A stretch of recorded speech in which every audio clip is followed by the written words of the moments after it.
Selamat berjumpa kembali, Bapak, Ibu, saudara-saudari, dan anak-anakku semuanya. Saya Kadarmanto. Pada saat ini kita akan mengikuti doa bersama. Mari kita mempersiapkan diri bersama alunan pujian berikut.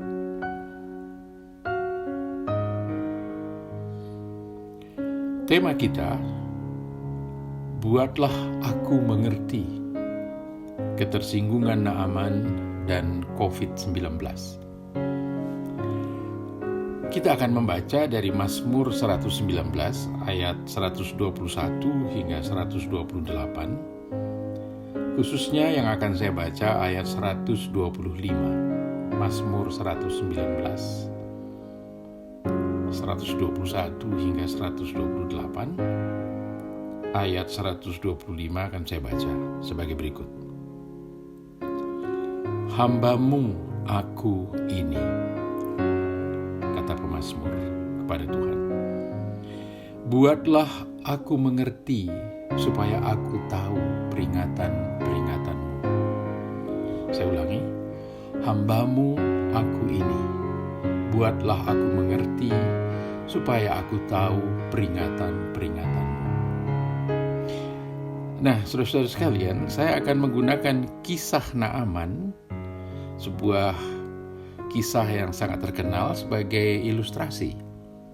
Kisah Naaman dapat dibaca sendiri pada 2 Raja-Raja pasal 5, ayat pertama hingga ayat yang ke-27. Kisahnya demikian. Naaman, seorang panglima Raja Aram yang sangat dihormati dan dibanggakan oleh raja karena kemenangan-kemenangan yang dicapainya. Tetapi Panglima Naaman sesungguhnya sakit. Dia menderita kusta. Istrinya mempunyai seorang pelayan, yaitu seorang anak perempuan yang ditawan dari Israel, dibawa sebagai tawanan ke Aram. Gadis kecil itu berkata kepada nyonyanya bahwa di kampungnya ada seorang nabi yang dapat menyembuhkan penyakit kusta. Singkat kata, informasi itu disampaikan oleh Nyonya Naaman kepada Tuan Naaman, dan atas informasi itu pergilah Naaman ke sana dengan para pengawal dan pegawainya. Setelah melalui segala lika-liku dan sempat salah paham, akhirnya Naaman tiba di tempat nabi itu. Dan nabi itu bernama Elisa. Nabi Elisa adalah seorang nabi yang unik. Pada waktu diberitahukan bahwa Naaman ada di depan ingin bertemu dengan Elisa, beliau tidak menemui Naaman, tetapi malah mengutus seorang suruhannya menemui Panglima Naaman dan menyampaikan pesannya. Intinya agar Naaman mandi 7 kali di sungai Yordan agar tubuhnya pulih. Melihat hanya seorang utusan atau suruhan yang menemui dan pesan yang aneh itu, ego Naaman merasa sangat direndahkan. Pertama, ia merasa mengapa Nabi Elisa tidak menemui dia sendiri. Hanya seorang suruhan. Dan yang kedua, mengapa dia hanya disuruh mandi 7 kali di sungai Yordan? Sungai yang di musim kemarau airnya dangkal dan keruh. Sementara di negeri Naaman sendiri ada banyak sungai yang lebih baik dan lebih jernih airnya daripada sungai Yordan. Naaman berasumsi Nabi akan keluar menemui Naaman dan menggerak-gerakkan tangannya di atas tempat penyakit itu untuk menyembuhkan penyakit kustanya. Naaman sangat tersinggung dan dengan hati yang panas, Naaman pergi meninggalkan halaman rumah Nabi Elisa dan tidak mau menjalankan instruksi Nabi Elisa. Dengan cepat memacu kendaraannya, saya duga kereta kuda begitu, atau dia sendiri naik kuda, Tetapi ada kejadian yang menarik yang berikutnya terjadi. Setelah mereka berjalan beberapa saat, pegawai-pegawainya berkata kepada Naaman,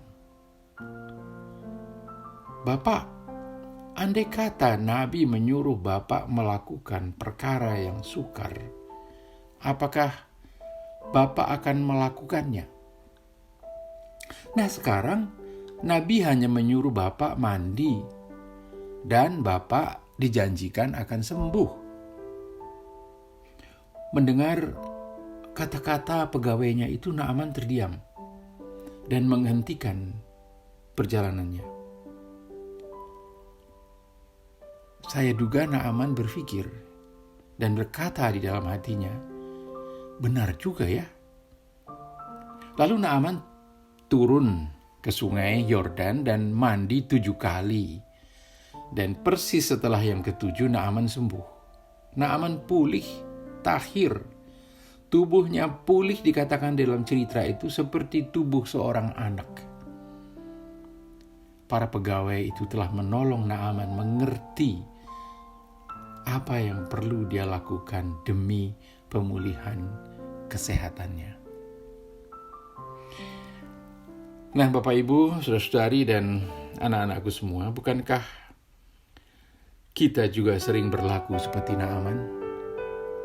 Kita mudah tersinggung, ego kita terusik oleh hal-hal yang kita pandang remeh, atau dalam bahasa Jawa yang remeh itu disebut atau sering disebut orang bejaji gitu. Kita tersinggung karena kita merasa dipandang remeh, apalagi harus melakukan hal-hal yang seperti itu demi menjaga kesehatan serta kesehatan orang lain, misalnya mengenakan masker, menjaga jarak fisik seorang dengan yang lain, mencuci tangan dengan air dan sabun atau hand sanitizer dalam setiap tahap dari mobilitas kita secara berdisiplin. Hal-hal semacam itu sering terdengar sebagai perkara-perkara yang remeh dan tidak bergengsi, tidak cukup menantang untuk dikerjakan, kurang mendongkrak ego kita. Kita kurang mengerti, kita kurang memahami bahwa dampak dari melakukan atau tidak melakukan hal-hal yang sederhana dan dianggap kurang bergengsi itu justru besar sekali dampaknya.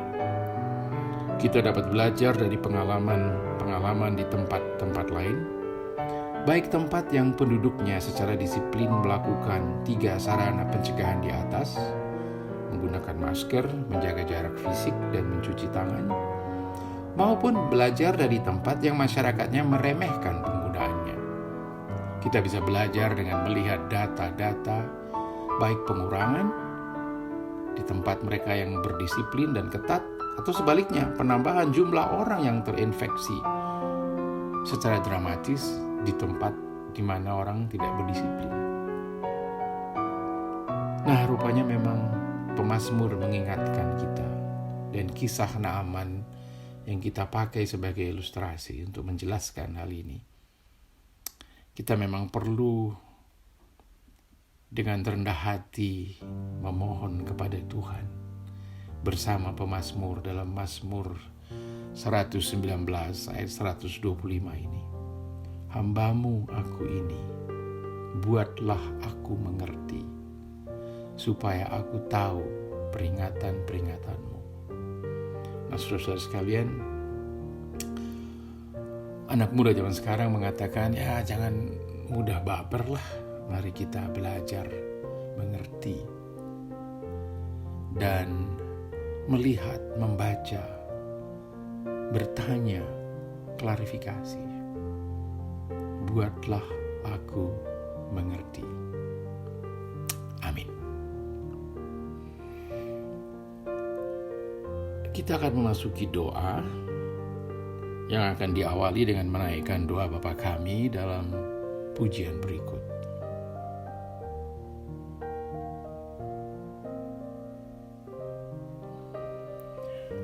Ya Allah, Bapa, Putra, dan Roh Kudus, ajarilah kami untuk bisa mempergunakan waktu pemberian-Mu secara bijak.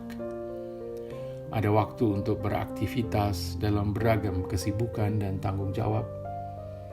Ada waktu untuk berbicara, mengkomunikasikan berbagai gagasan dan perasaan, bernegosiasi, melakukan klarifikasi, mencegah kesalahpahaman dan permusuhan. Sebab sejak semula Engkau telah mengajarkan kepada kami bahwa kata atau sabda dapat menciptakan berbagai kebaikan. Kami ingin meneladani-Mu dan bukan sebaliknya. Namun tolonglah kami juga, ya Tuhan, untuk belajar berdiam diri dan mendengarkan, sehingga komunikasi dua arah dapat terjalin dan melahirkan buah-buah yang membangun kebersamaan serta damai sejahtera di dalam relasi-relasi kami, di dalam keluarga, di dalam gereja, dan di dalam masyarakat. Dalam pengasihan-Mu, kami mohon. Ya Tuhan, seperti Naaman yang mau mendengar hamba perempuan serta mau menerima saran pegawai-pegawainya, bukalah telinga kami selebar-lebarnya untuk dapat mendengar dan menerima dengan jelas pendapat serta masukan yang benar serta berguna dalam kami menghadapi permasalahan serta pergumulan kami masing-masing, baik sebagai pribadi, baik sebagai keluarga, sebagai gereja, dan sebagai warga masyarakat. Tolonglah kami ya Allah untuk mempunyai kesabaran dalam menerima informasi serta saran dari orang lain yang kurang kami perhitungkan. Tolonglah kami untuk mampu mendengar kebenaran di dalam apa yang dikatakan oleh orang lain, siapapun yang mengatakannya, dan bukan memandang siapa yang mengatakannya. Dalam pengasihan-Mu, kami mohon.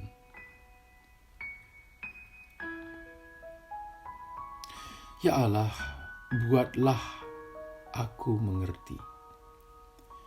Kami sering marah dan tersinggung karena kami tidak mengerti apa yang sedang terjadi atau apa yang kami dengar tidak kami pahami. Bahkan apa yang kami lihat, kami tidak melihatnya dengan jernih.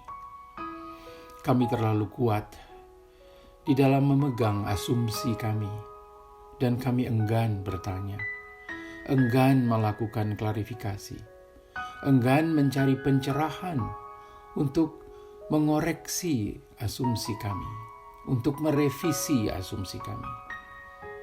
Kami merasa diri kami benar dan menutup kemungkinan untuk memperoleh kebenaran yang baru melalui interaksi serta dialog dengan orang lain. Kami memilih bersembunyi dalam kediaman kami, dalam diam kami, daripada berhadapan dengan kebenaran, karena merasa takut kehilangan muka dan takut dipermalukan. Bahkan kami sering marah kepadamu ya Allah, oleh karena apa yang kami alami tidak sesuai dengan permohonan dan doa kami, tidak sesuai dengan asumsi kami tentang Engkau. Oleh karena kami tidak mengerti apa yang menjadi rancangan serta kehendak-Mu ya Allah. Buatlah kami mengerti, serta ampunilah kami ya Allah. Dalam pengasihan-Mu, kami mohon.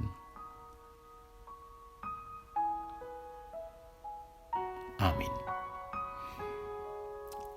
Nah, Bapak, Ibu, dan saudara-saudara, serta anak-anakku semua, yakinlah bahwa Allah mengasihi kita semua, mengasihi Anda dan mengasihi saya. Dan waktu untuk beristirahat akan segera kita hadapi. Selamat beristirahat dan percayakanlah segala masalah yang belum dapat kita selesaikan kepada Tuhan pada malam ini, sehingga besok kita bangun dengan kesegaran yang baru dan pikiran yang baru untuk memecahkan masalah yang belum selesai pada hari ini. Selamat beristirahat, Tuhan sertamu. Sekian.